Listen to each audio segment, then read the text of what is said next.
Olá, eu sou a Cris, assessora em Cidadania Portuguesa e bacharel em Direito.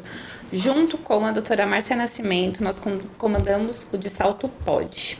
Hoje, especificamente, ela está numa imersão, não pôde estar conosco, mas o objetivo deste podcast é sempre trazer pessoas inspiradoras e que tenham conhecimento em diversas áreas. E antes da gente iniciar com o nosso tema de hoje, eu vou pedir para vocês seguirem os nossos patrocinadores. A Maria, do Maquiei Gostei, que sempre traz para as nossas convidadas, né? Uma maquiagem linda, com uma conversa super agradável também. O arroba dela é @Maquiei Gostei.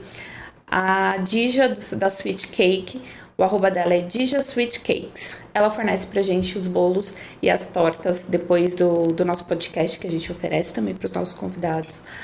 E o nosso produtor de áudio e vídeo, que é o Nando, o arroba dele é @DJNando2004.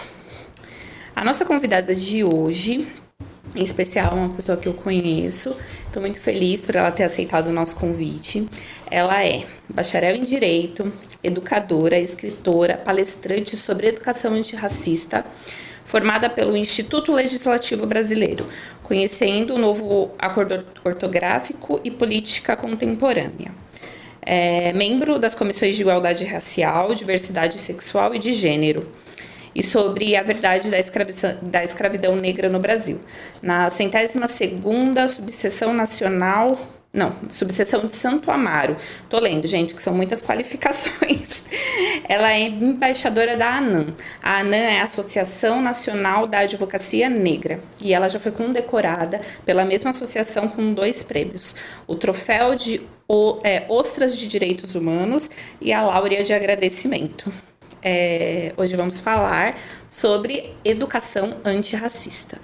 Seja muito bem-vinda, Dani, muito obrigada por você ter aceitado o nosso convite.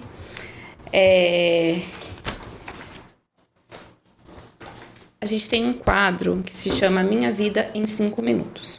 Então, antes da gente começar a entrar no assunto, eu vou pedir que você fale da Daniele. A Daniele é que a gente vê as suas qualificações, né? A gente já mostrou aqui. Mas como que é a Daniele pela Daniele? Sua vida em 5 minutos. Será que você consegue?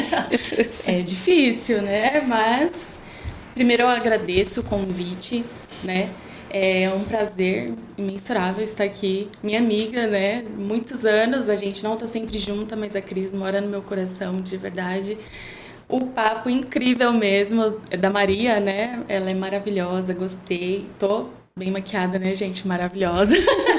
Muito bom. Indico. Gente, pra falar sobre mim, assim, 5 minutos é pouco tempo, né?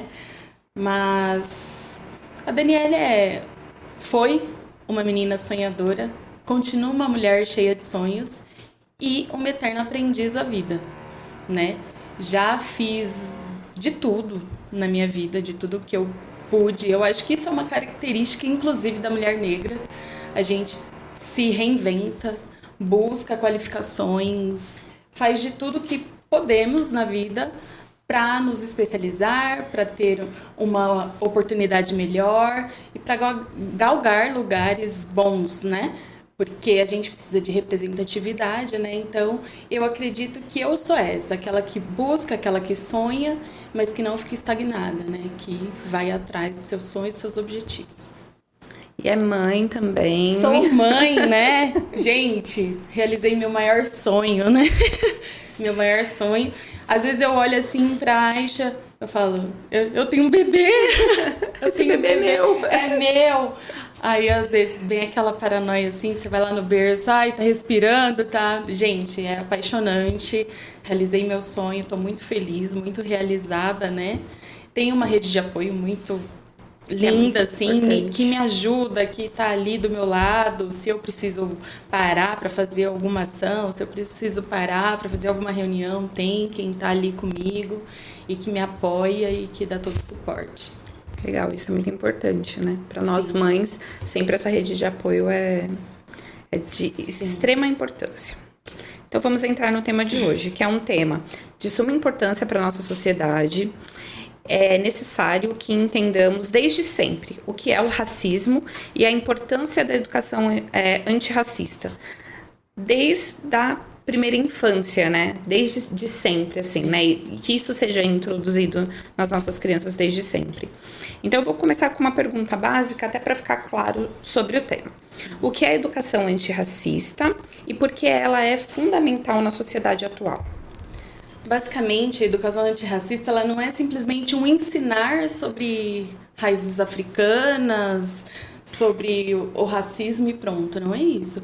É para desmistificar, para tirar aquele conceito de que o negro, tudo que provém do negro é ruim, mas que venha a representatividade, a valorização do povo negro, que reconheça que tem uma marca, né, de escassez da escravidão e que essa marca ela precisa ser retirada, que ela é estruturada na sociedade, não só de forma estrutural, mas sistêmica, porque até mesmo na profissão, no direito, né, é uma profissão elitizada, embranquecida, né, e até mesmo em decisões, né, você vê que tem esse viés de mais racismo.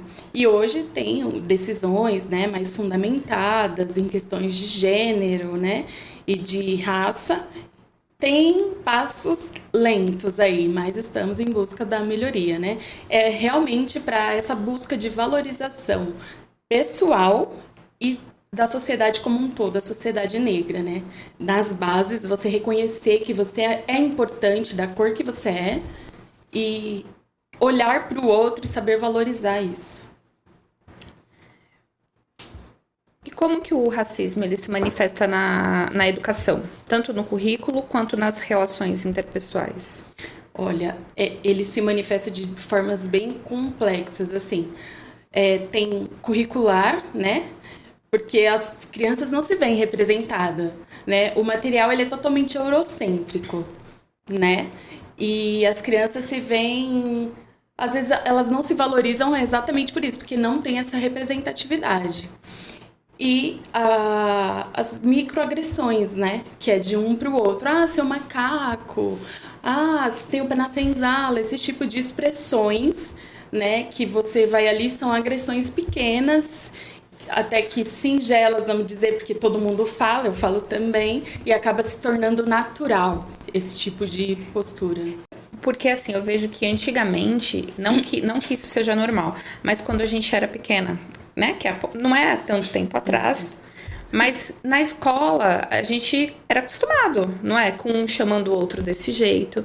E para a sociedade, para a escola, né, para aquela entidade, tá tudo bem, é uma brincadeira. É uma zoação, mas não é algo muito sério e é algo muito grave. E isso gera também complexos, né? Sim. É na fala, é uma pessoa que não sabe se comunicar, é uma pessoa que tem travas emocionais. Problemas de relacionamento. Até essa questão, que por muito tempo, né? Nós, mulheres, fomos incentivadas a alisar o cabelo. Por quê? Por conta da escola. Exatamente. Porque você queria chegar na escola com o seu cabelo padrão, né? Padrão que não é padrão. E outra coisa que você falou que eu achei muito interessante é a questão do material eurocêntrico. Que realmente não tem só brancos que você vê, né, nos materiais escolares. E é isso. E são os heróis, né, da história. Eles Sim. mostram a história africana, né, de uma forma só da perspectiva da escravidão. Não mostra o que de bom tem, que eram reis e rainhas, né, que essas unhas que as meninas usam, pontiaguda, como é que é o nome? Como que é o nome daquela que é... Estileto, né? As rainhas usavam, né? As mulheres de poder utilizavam.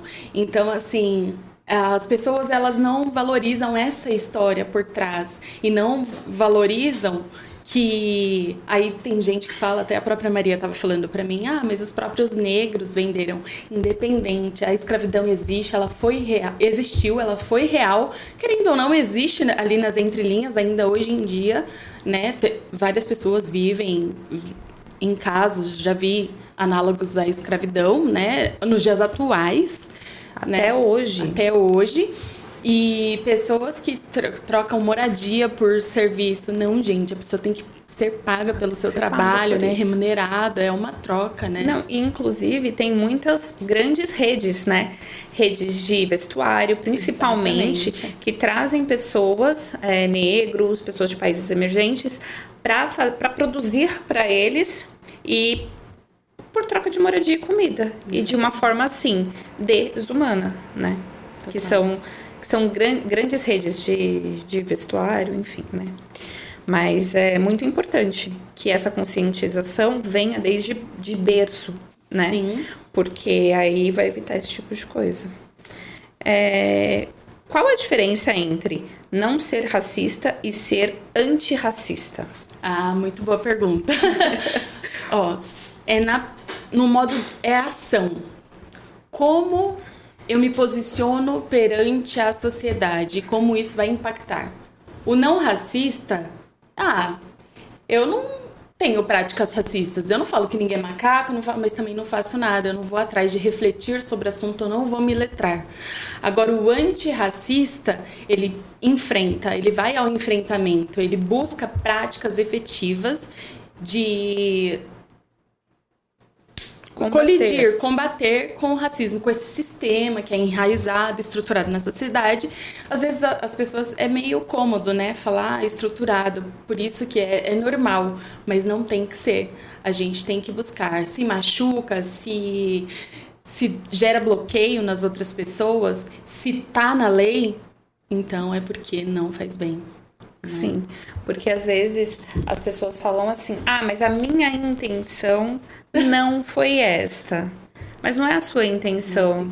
É como a pessoa se sentiu, o que você fez, o que aquilo gerou no outro.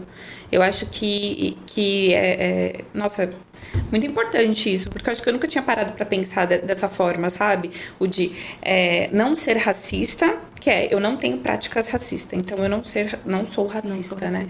Mas o antirracista, se letrar, procurar entender, saber o porquê, enfim. Se posicionar, exatamente, procurar condições efetivas, né?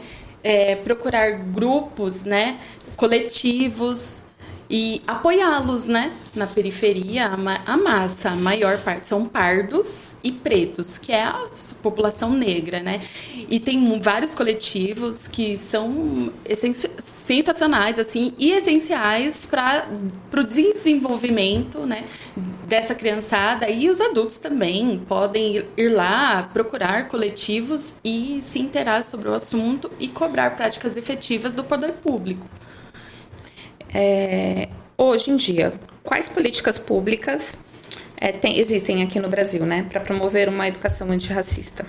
A mais importante que existe, ao meu ver, é a Lei 10.639, que ela traz o ensino afro-brasileiro, né?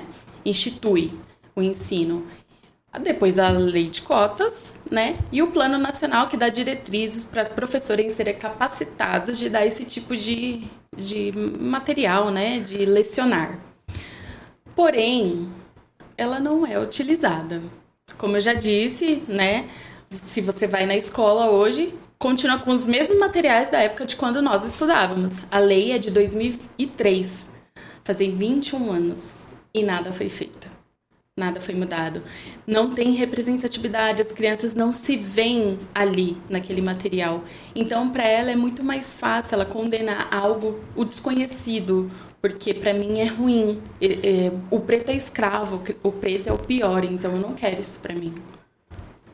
Eu lembrei agora que na época que eu fazia faculdade, teve um projeto de iniciação científica na minha faculdade, para apresentar naquela faculdade, na Zumbi dos Palmares, na Semana da Consciência Negra.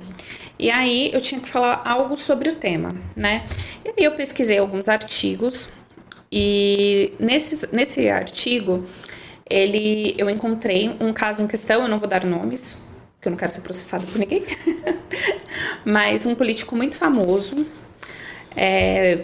falou para uma cantora muito famosa, foi perguntado, né, para ele, se o filho dele namorasse com uma mulher negra, qual que seria a reação dele, né? Aí ele falou que não ia discutir promiscuidade com essa pessoa. Então ele foi processado por essa cantora, porque em nenhum momento se falou de ser promíscuo ou não é promíscuo, falou que era da mulher negra. Ele colocou isso como se a mulher negra ela já estivesse ligada à promiscuidade.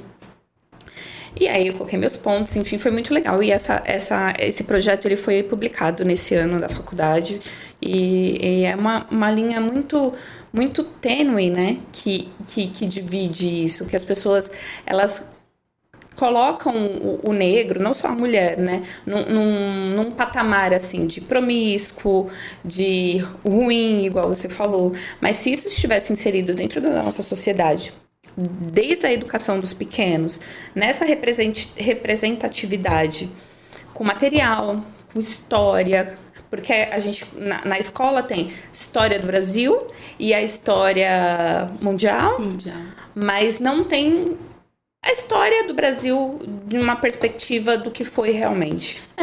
Porque assim, a diáspora, né, que é o povo que veio de África para cá, é a construção da sociedade. A África foi o berço da sociedade, então a gente não pode negar isso, né? Então as pessoas, elas negligenciam essas informações, né, para embranquecer a sociedade e fazer com que as pessoas acreditam nessa narrativa, né? Porque a história é contada por um branco, na realidade. Perspectiva branca, exatamente. Não é? A história do Brasil, ela é contada por esse lado, né?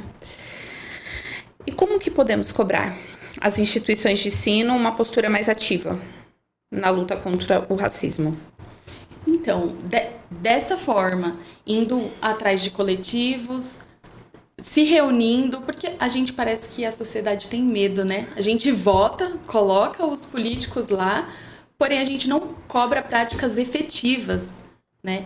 Então, nós precisamos nos reunir, fazer abaixo-assinado, ir para as escolas e lá, meu filho está aprendendo, tem essa lei. Os pais têm que... Parece que os pais deixam o filho na escola e falam assim, deixa, o problema é deles. Não, a educação é de casa. A educação é de casa, o complemento é da escola. A escola vai ensinar o lado intelectual, né? E nós, em casa, precisamos, né, aprender. Não só cobrar, aprender, ter esse letramento, buscar e ir em busca do poder público, das escolas e de tudo que nós tivermos ao nosso alcance, porque é fácil acesso. Hoje, em um clique, a gente consegue, tem várias informações. E a gente também pesar, né? Pesar, fazer uma peneira aí, essa informação, tal, não entendi, vou buscar saber, vou atrás de orientação. Isso. Muito, muito, muito importante isso, né? Ir atrás, né? Não só esperar. Ir atrás, investigar o que está sendo ensinado, porque eu acho muito importante, né? Que isso venha desde sempre. Hoje em dia, quais são os principais desafios dos professores que enfrentam ao implementar a educação antirracista? Exatamente isso, quando você perguntou quais são as políticas públicas, né? Uhum. Não tem material, que a lei obriga, não tem o plano para professores se especializarem, né? Não tem esse curso, não tem. Então, o que eles vão falar? O quê? Aí eles têm que ir lá buscar uma música do Racionais e passar na sala de aula, ir lá pesquisar Bárbara Carini, colocar um livro dela para as crianças lerem, Carolina Maria de Jesus, Bell Hooks. Mas isso, assim, os professores que querem dar essa matéria, né? Porque a maioria não quer. Não, e também... É lei, não é? Encontra esse debate isso. Aí, porque as instituições, às vezes, elas barram. É isso que eu ia falar, porque se é lei, deveria estar no planejamento anual ali do aluno. Tem que estar. Pelo menos eu penso assim, a lei tem que estar ali. Tem que estar ali. Tem que ter essa matéria, ou esse tema tem que ser discutido numa matéria, na matéria de história, por exemplo. Tem que ser discutido. E então, aí o professor que quer dar, se a instituição não barrar, Ele tem que ir por meios Tem que próprios. ir por meios próprios. O maior desafio é esse, não tem material, não tem informação, o professor não se letra, porque não tem esse meio, ele tem que ir por meios próprios. Às vezes o professor não tem meios próprios, Sim. não tem como investir. Sim, principalmente professores que estão na rede pública, não tem como tirar do seu salário, que já não é tão alto, para poder investir nisso, né? Exatamente.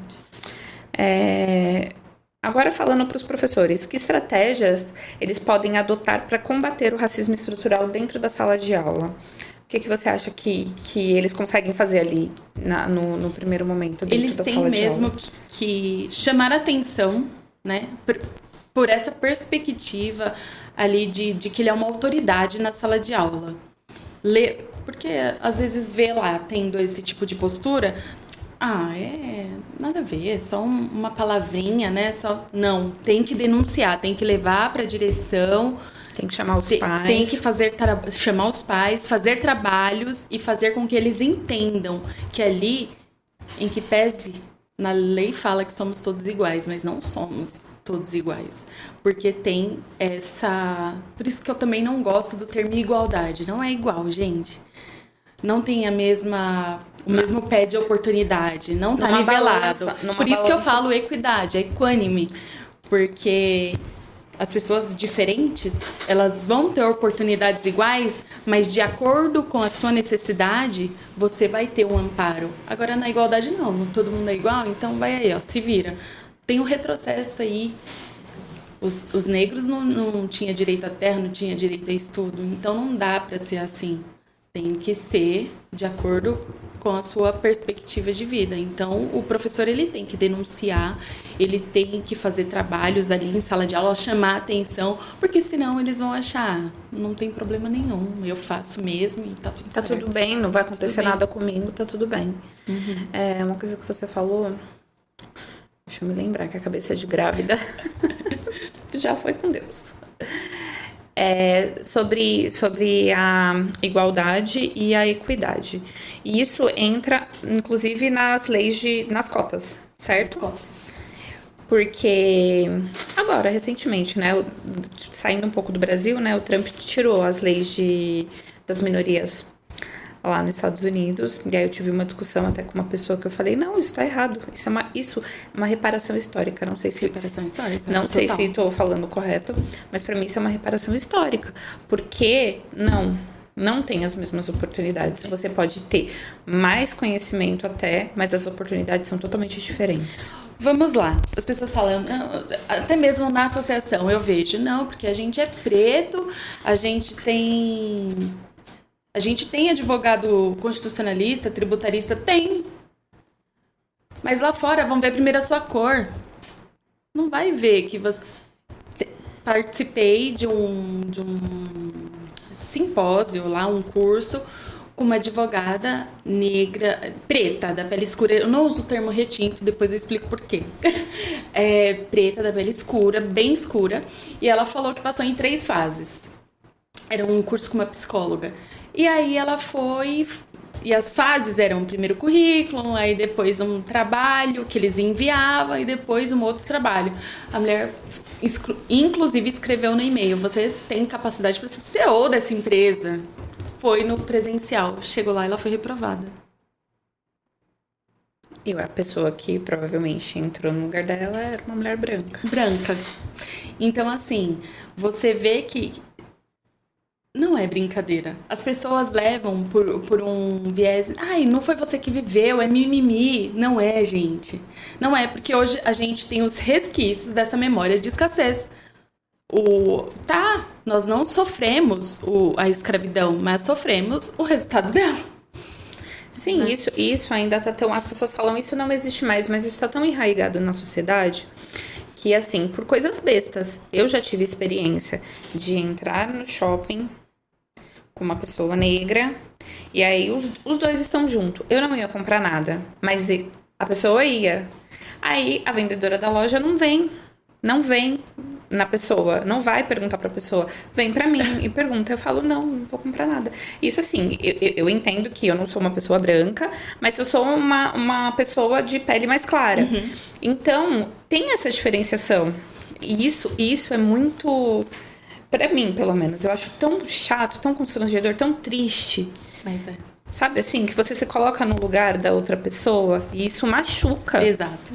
Essa questão da lei, da cota, né? Gente, mas mesmo se a pessoa não tiver capacidade, ninguém tá falando de capacidade. Porque se a pessoa passou, ela vai entrar. É que tem que ter 30% de vagas para pessoas pretas. Porque senão... Negras. Simplesmente isso. Eu, por exemplo, eu me considero uma pessoa negra. Porém, eu não sofro racismo que nem uma pessoa de pele escura. Que tem os fenótipos pretos, né? As características. O nariz, boca, não tenho.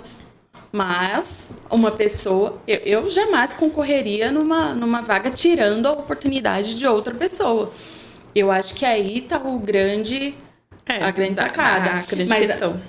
Mas as pessoas falam, não, mesmo se não tiver capacidade. Não, se não tiver capacidade vai ser desclassificado. Só que tem que ter essa porcentagem de vagas para pessoas pretas. É simplesmente isso, gente. Não é porque a pessoa não tem capacidade vai entrar. Não existe. É vendido um peixe que não é real. A pessoa que, inclusive, eu discuti falou isso. Não, mas aqui é por mérito, não é por cor. Aí eu falo, não, você pode ter muito mais mérito, mas se você não tiver uma visão, né, que eles consideram uma visão para aquela empresa, por que tantos donos dessas empresas, né, eles tiraram as cotas depois que o Trump revogou a lei, né, acabou com todas as cotas, eles imediatamente tiraram as cotas das suas empresas. Simplesmente para cumprir tabela, o tal do ISD. Pra mim é pra cumprir tabela. Entendeu? Pra inglês ver, como diz, né? Tirou imediatamente. Então tá bom, aqui agora eu não preciso ter lá eles chamam de cotas pra minorias, né? Agora eu não tenho mais essa obrigação, então tudo bem, vou tirar. Olha, é muito, muito, muito, muito, muito complicado, muito complexo, muito triste, né? Porque a gente ainda hoje, estamos em 2025, ainda hoje, ter essa discussão, sabe? Sim. Que é tão necessária, mas ao mesmo tempo parece que ainda tá tão no passado, né? E o que é mais triste ainda é a gente falar da Lei 10.693, 2003. E as nada ter sido 21 anos... 21 anos e... Nada aconteceu. Tudo tá parado. Olha, até me perdi aqui. Por que é importante que as crianças... Isso a gente já falou lá, mas eu acho que é válido a gente reforçar, né? Por que é importante as crianças negras se vejam representadas no conteúdo escolar e na literatura? Você já falou sobre isso, mas eu acho muito importante a gente reforçar que isso vai mostrar o lugar da pessoa na sociedade, que ela não está ali só nessa parte de tipo, eu não me vejo ali, eu não me vejo numa posição de princesa numa literatura, eu não me vejo numa posição de empresário. É isso, Dani, eu tô certa? Não, você tá super certa. Tô viajando. Realmente a falta de efetividade da lei, que materiais didáticos são totalmente eurocêntricos e embranquecidos. E é muito importante que as crianças, elas se vejam ali representadas. É triste. Às vezes você vai na escola, a criança preta falando, eu não sou preto. Preta, de cor bem escura. Eu não sou preta. E ainda xingando o outro, falando... Então, você vê assim, caramba, o que estão fazendo com as nossas crianças? Pais não cobram práticas efetivas. Escolas pouco se importam. E aí ficam lá.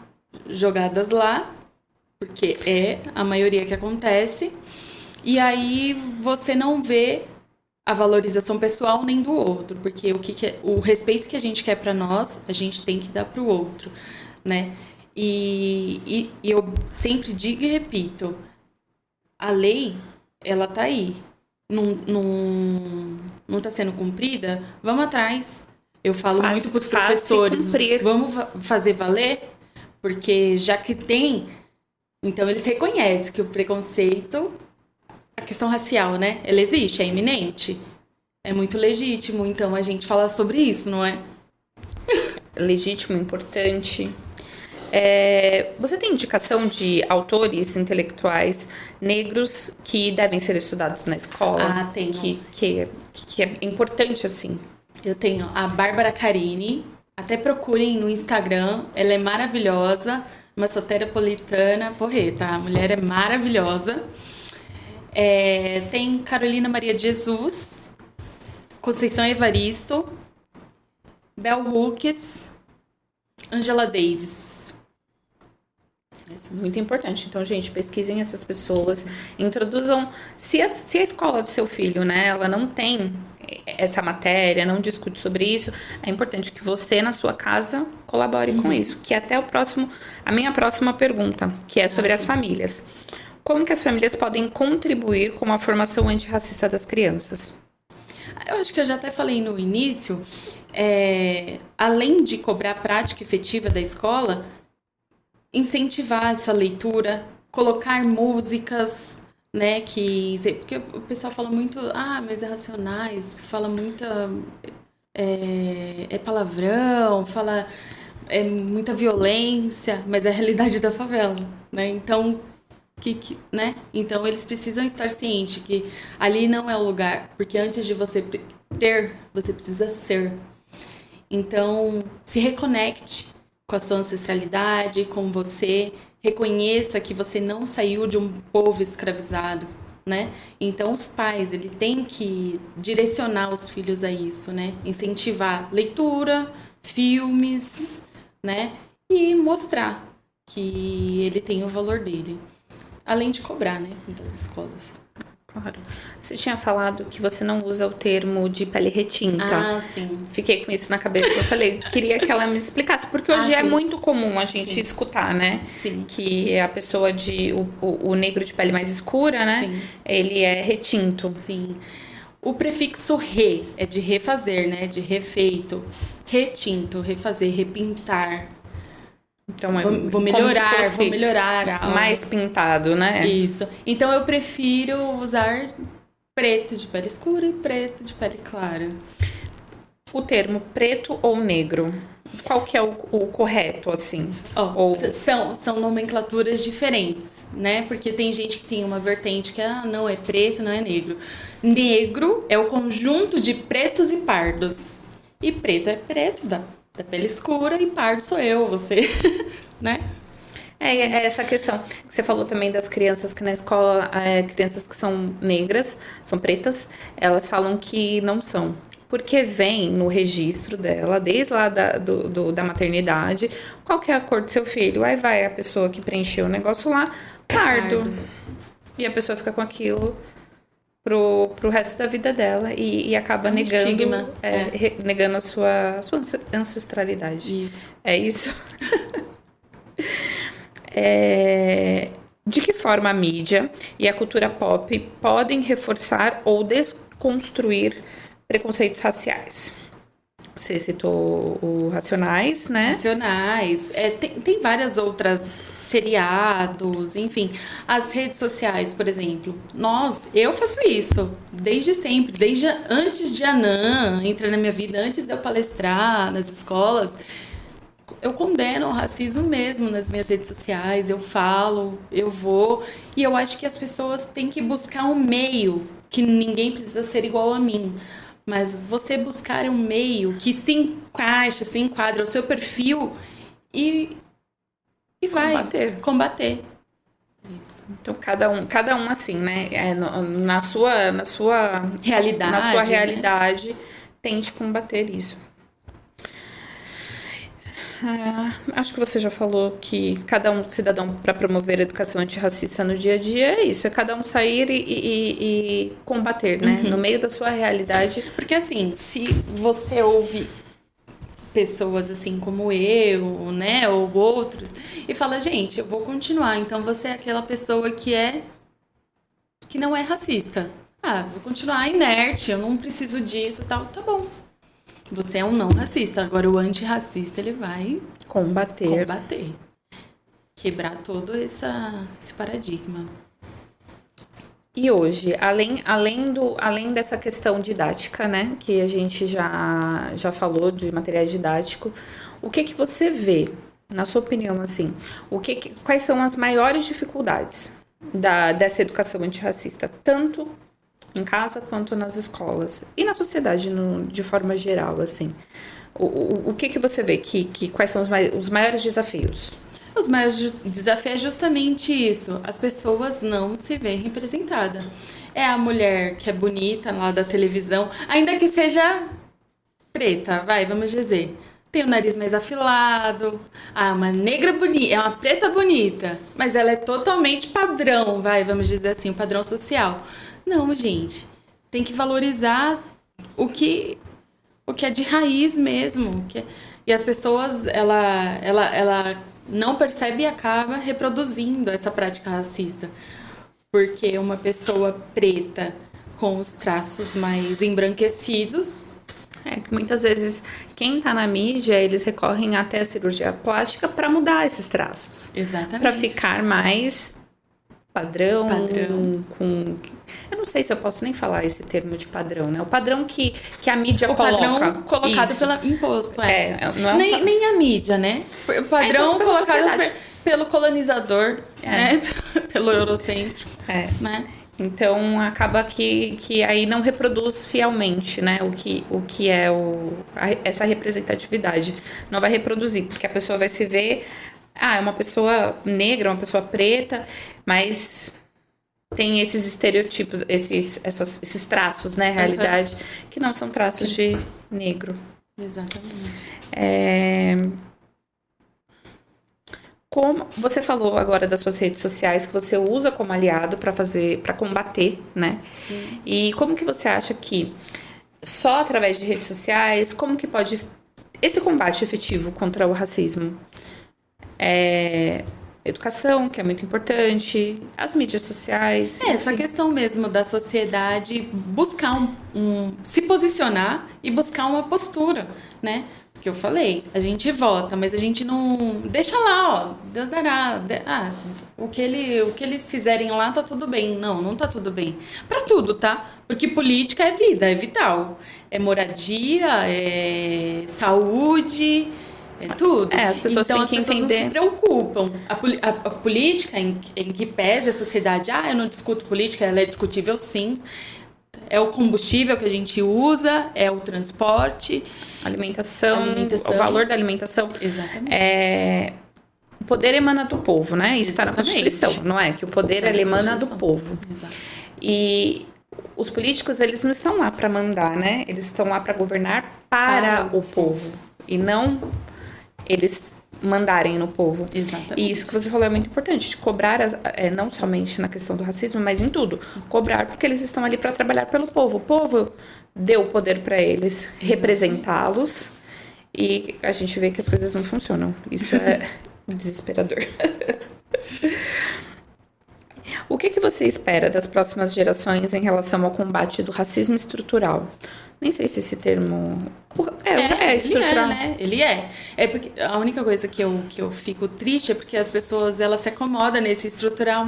Porque é estrutural, então por isso que só foi uma palavrinha, assim, não tem nada a ver, né? Que são...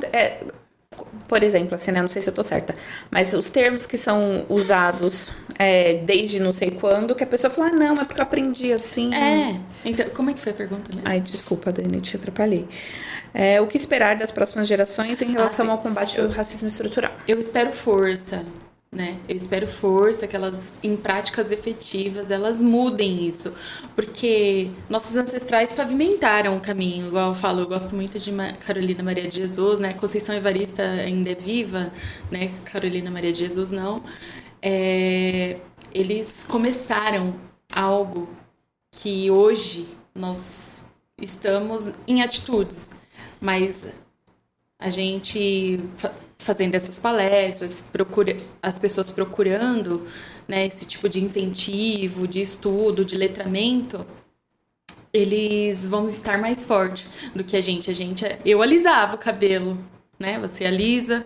Então, até hoje ainda. Então, mas não tem problema em alisar, né? eu acho que a gente tem que se sentir bem da forma que a gente gosta, né? Eu já não me via mais representada naquele cabelo e tá tudo bem. Se você gosta de alisar seu cabelo, tá tudo certo também, porque a gente tem que satisfazer as nossas necessidades, as nossas vontades, né? Estar bem conosco. Para estar bem para o outro, né? Para estar junto, para servir, né? Para ser uma pessoa melhor para a sociedade, né?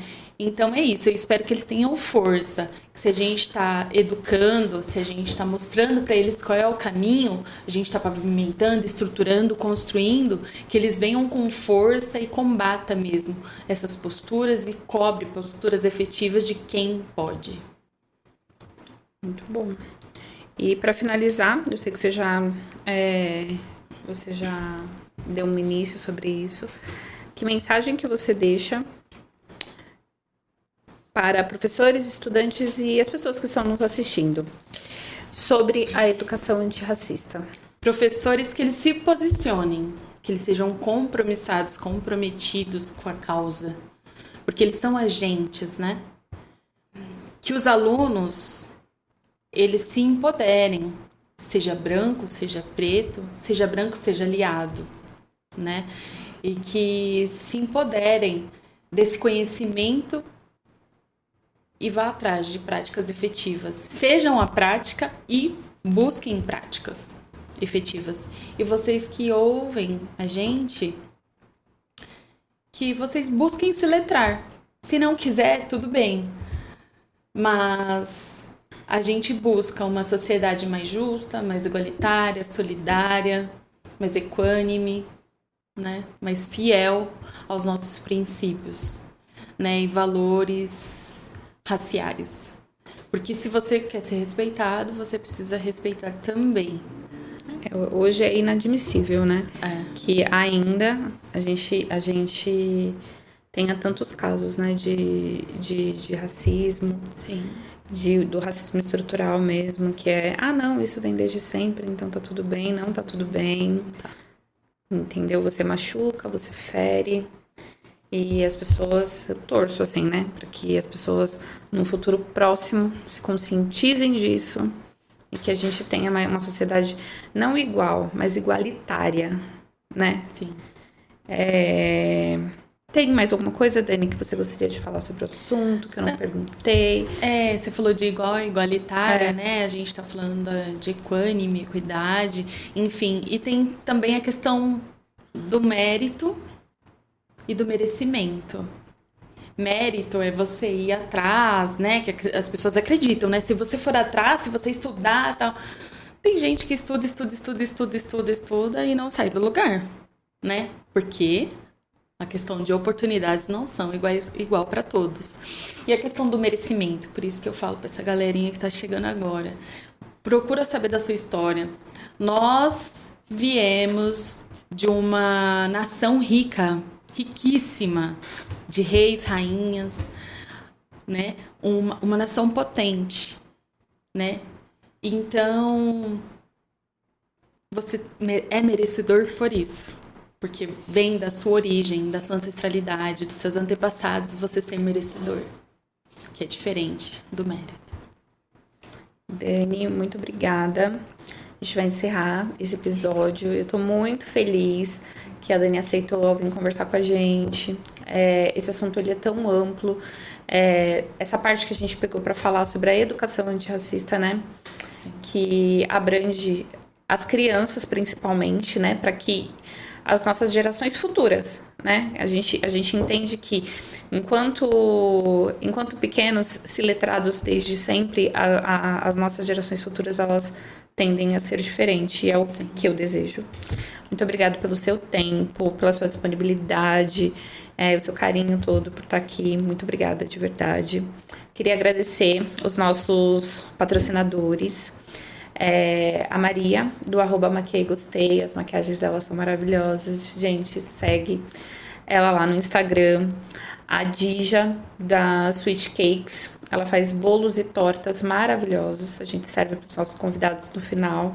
E o nosso produtor de áudio e vídeo, que é o Nando, @DJNando2004.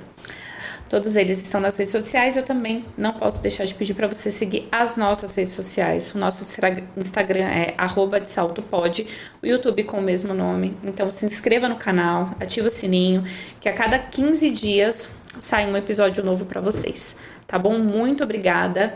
Muito obrigada mais uma vez, Dani. Um prazer realmente recebê-la. E é isso, gente. Até mais.